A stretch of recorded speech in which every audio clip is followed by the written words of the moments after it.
கண்கள் என்னை கண்டதாலே முடிந்ததென்று நினைத்த நான் உயிர் வாழ்கின்றேன். அழகான கண்கள் என்னை கண்டதாலே முடிந்ததென்று நினைத்த நான் உயிர் வாழ்கின்றேன். யாரும் அறியாத என்னை நன்றாய் அறிந்து தேடி வந்த நல்ல நேசரே. யாரும் அறியாத என்னை நன்றாய் அறிந்து தேடி வந்த நல்ல நேசரே.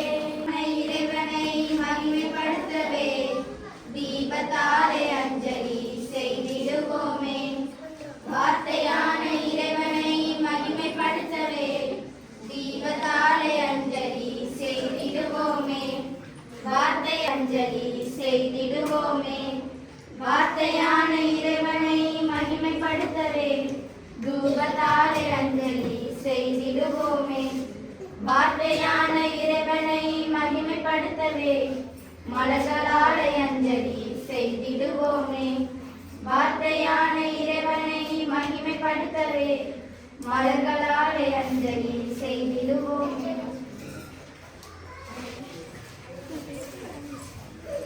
யோவான் எழுதிய தூய நற்செய்தியிலிருந்து வாசகம்.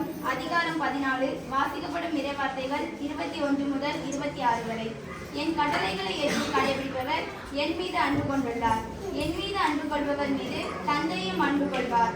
நானும் அவர் மீது அன்பு கொண்டு அவருக்கு என்னையே வெளிப்படுத்துவேன். யூதா இஸ்கரியோத்து யூதாசு அல்ல. மற்றவர் அவரிடம், ஆண்டவரே, நீர் உம்மை உலகிற்கு வெளிப்படுத்தாமல் எங்கு வெளிப்படுத்த போவதாக சொல்கிறீர், ஏன் என்று கேட்டார். அதற்கு இயேசு பின்வருமாறு கூறினார். என் மீது அன்பு கொண்டுள்ளவர் நான் சொல்வதை கடைபிடிப்பார். என் தந்தையும் அவர் மீது அன்பு கொள்வார். நாங்கள் அவரிடம் வந்து அவருடன் குடிகொள்வோம். என் மீது அன்பு கொண்டிராதவர் நான் சொல்வதை கடைபிடிப்பதில்லை. நீங்கள் கேட்கும் வார்த்தைகள் என்னுடையவை அல்ல, அவை என்னை அனுப்பிய தந்தையுடையவை. என் பெயரால் தந்தை அனுப்பப் போகிற தூய ஆவியாராம் துணையாளர் உங்களுக்கு அனைத்தையும் கற்றுத் தருவார். நான் கூறிய அனைத்தையும் உங்களுக்கு நினைவூட்டுவார். இது வாசகரும் கிறிஸ்துவின் நற்செய்தி. திருப்பாடல் 121. மலைகளை நோக்கி என் கண்களை உயர்த்துகின்றேன். எங்கிருந்து எனக்கு உதவி வரும்? என்னையும் மண்ணையும் உண்டாக்கிய ஆண்டவரிடம் இருந்து எனக்கு உதவி வரும். அவர் உன் கால் இடாதபடி காத்துக் கொள்வார். உண்மை காக்கும், அவர் உரையிட்ட மாட்டார். இதோ இஸ்ரேலை காக்கின்றவர், தண்ணீர் பதிலே உணர்வதும் இல்லை. ஆண்டவரே உண்மை காக்கின்றார். அவர் மலப்பக்கத்தில் உள்ளார். அவரே உமக்கு நிழல் ஆவார். பகலில் கதிரவன் உண்மை தாக்காது, இரவில் நிலாவும் உண்மை தீண்டாது. ஆண்டவரே உண்மை எல்லா தீமை நின்று பாதுகாப்பார். அவர் உயிரை காத்திடுவார். நீ போகும்போதும் உள்ளே வரும்போதும் இப்போதும் எப்போதும் ஆண்டவர் உண்மை காத்திடுவார். ஜெபம். அன்பு தந்தையே இறைவா, அந்த நாளை தந்ததுக்காக உங்களுக்கு நன்றி. இந்த நாளில் வந்திருக்கும் ஒவ்வொரு பிள்ளைகளையும் ஆசீர்வதிக்கும். அவர்களுக்கு சாலமோனுக்கு நாணத்தை கொடுத்தது போல இங்கே வந்திருக்கும் அனைத்து பிள்ளைகளுக்கும் நாணத்தை கொடுப்பீராக. ஆமென். பரலோகத்தில் இருக்கிற எங்கள் பிதாவே, உங்களை நாமம் சொல்வதாக உடைய ராஜ்யம் வருக. உடைய சீதாம் பரலோகத்தில் செய்வது போல உலகத்திலும் செய்யப்படுவதாக. நாங்கள் கொடுப்பது போல எந்த பாவம் ஏற்படுத்தலாம். எங்களை சோதனை விடுவதாக அருளிந்த மரியை வாழ்க, ஆண்டவர் உடனே பெண்களுக்கு ஆசீர்வதிக்கப்பட்டவர் நீரே. உடைய திருவேச்சிமணியாக இயேசுவும் ஆசீர்வதிக்கப்பட்டவரே. அதிர்ஷ்ட மரியாதை சர்வேஸ்வரி மாதாவே, பாவிகளாக எங்களுக்காக ஏற்படுத்தும் எங்கள் மரணத்தை கிடைக்கிறோம். பிதாவும் சிவனும் கர்த்தாவுக்கும் மகிமை உண்டாவதாக. 6. கேள்விக்கு என்ன பதில்? என் பெயரால் தந்தை அனுப்ப போகிற டாஷ் துணையாளர் உங்களுக்கு அனைத்தையும் கற்றுத் தருவார்.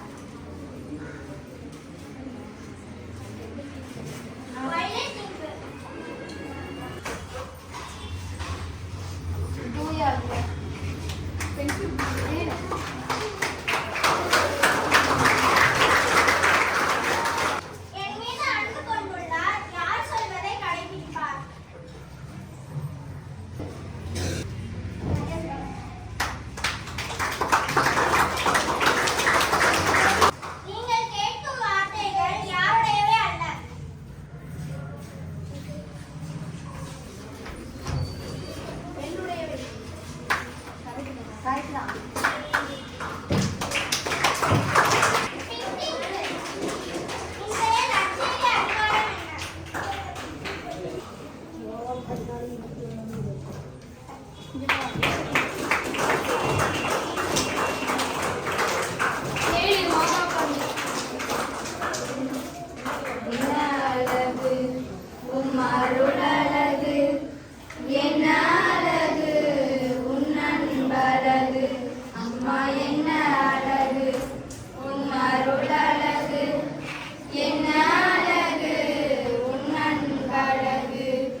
போது எப்படி இருந்தாங்க?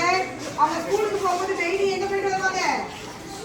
டெய்லியும் ஸ்கூலுக்கு போயிட்டு வரும்போது எங்க போயிட்டு வருவாங்க? கோயில்ல போய் கொஞ்ச நேரம் இருந்து பிரேயர் பண்ணிட்டு வருவாங்க. சரியா? அப்படி பார்த்தோம். இன்னைக்கு நம்ம பார்க்க போறது ராணி மரியாவோட துறவற சபை. அவங்க துறவி ஆகணும்னு அவங்க அப்பா கிட்ட சொன்னாங்கல்ல. அவங்க அப்பா என்ன சொன்னாங்க? உனக்கு விருப்பமா, உன்னோட ஆசையா கடவுளோட ஆசையான்னு கேட்டாங்க. அப்ப அதுக்கப்புறம் அவங்க அம்மா என்ன சொன்னாங்க? அவங்க அம்மாவுக்கு விருப்பமா? அவங்க அம்மா என்ன சொன்னாங்க? அவங்க அப்பா என்ன சொன்னாங்க? நீ எப்படி இந்த உலகத்துல தனியா வாழ முடியும் அப்படின்னு சொன்னாங்க. அப்படித்தானே? அதுக்கப்புறமா அவங்க என்ன செய்யறாங்க? அப்பாவோட ஆசையோட அவங்க துறவி ஆயிடுறாங்க. இங்க துறவி ஆகின பிறகு அந்த ஒரு துறவர சபையில சேர்றாங்க. அந்த சேரக்கூடிய வருஷம் என்னன்னா 1972 1972.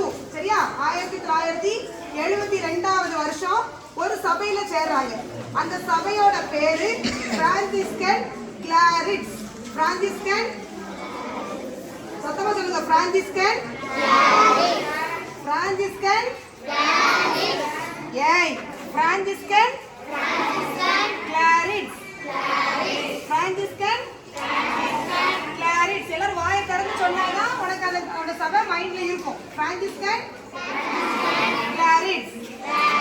அந்த சபையில சேர்றாங்க.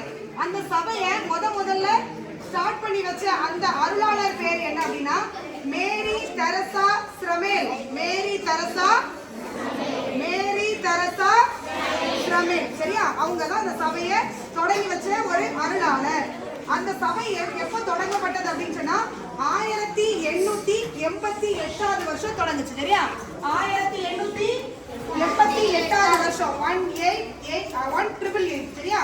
1888வது வருஷம் அந்த சபை தொடங்குச்சு. அந்த சபையை தொடங்கி வச்சது யாரு? மேரி தெரசா ஸ்ரமேல்.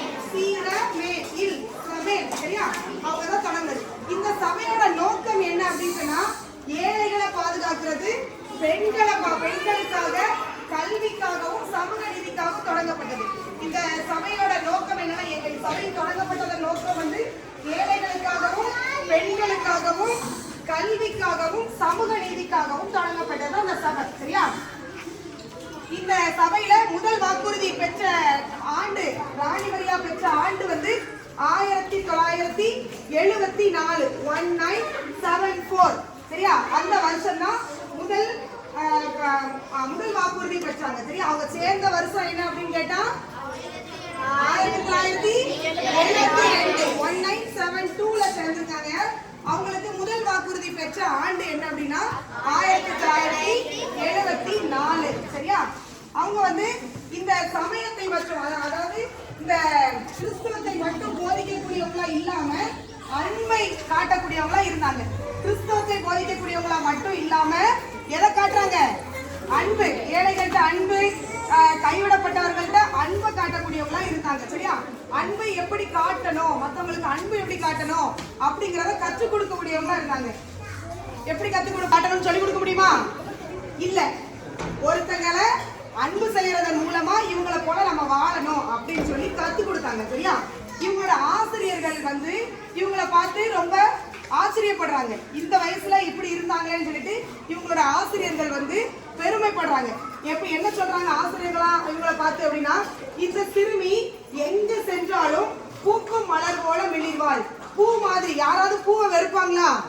எல்லாருக்கும் பூ பிடிக்கும். அப்படிதானே? பாய்ஸ்க்கு பூ பிடிக்குமா? பூ தலையில வைக்க பிடிக்காது. ஆனா பூவை பார்த்தா ரசிப்பீங்கல்ல, அழகா இருக்குன்னு சொல்லி ரசிப்பீங்கல்ல. பூ பிடிக்காதவங்க யாருமே இருக்க மாட்டோம். அதே போல இந்த ராணி மரியா வந்து பூ மாதிரி எங்கு சென்றாலும் பூக்கும் மலர் போல இவள் மிளிர்வாள் அப்படின்னு சொல்லிட்டு யார் சொன்னது? ராணி மரியாவோட அப்பாவா? ஆசிரியர். சரியா? இந்த ராணி மரியா மனசுல ஒரு பெரிய கனவு இருந்துச்சு. என்ன கனவு அப்படின்னு சொன்னா, ஏழைகள் இருக்கிற இடத்துல நான் இருக்கணும், ஏழைகளோட ஏழையா இருக்கணும், ஏழைகள் இருக்கிற இடத்துல நான் இருக்கணும், ஏழைகள் சுவாசிக்கிற காற்றை நான் சுவாசிக்கணும், ஏழைகள் கூடவே நான் இருக்கணும் அப்படின்னு சொல்லிதான் அவரோட கனவு. சரியா? இந்த கனவு வந்து என்ன ஆகுது அப்படின்னா, இந்தியாவின் இதயம் மத்திய பிரதேசம். இந்தியாவின் இதயம் எது? மத்திய பிரதேசம். அந்த மத்திய பிரதேசத்தை நோக்கி இழுத்து சென்றது அப்படின்னு சொல்லி போட்டிருக்காங்க. மத்திய பிரதேசத்தை நோக்கி அவங்களோட கனவு இருக்குது, அந்த இடத்துக்கு போகணும்னு ஆசைப்படுறாங்க. சரியா? அடுத்து இதோட சிந்தனை. இன்னைக்கு நம்ம பார்த்த இந்த டாபிக் என்ன டாபிக்? ராணி மரியாவோட என்ன பருவம்?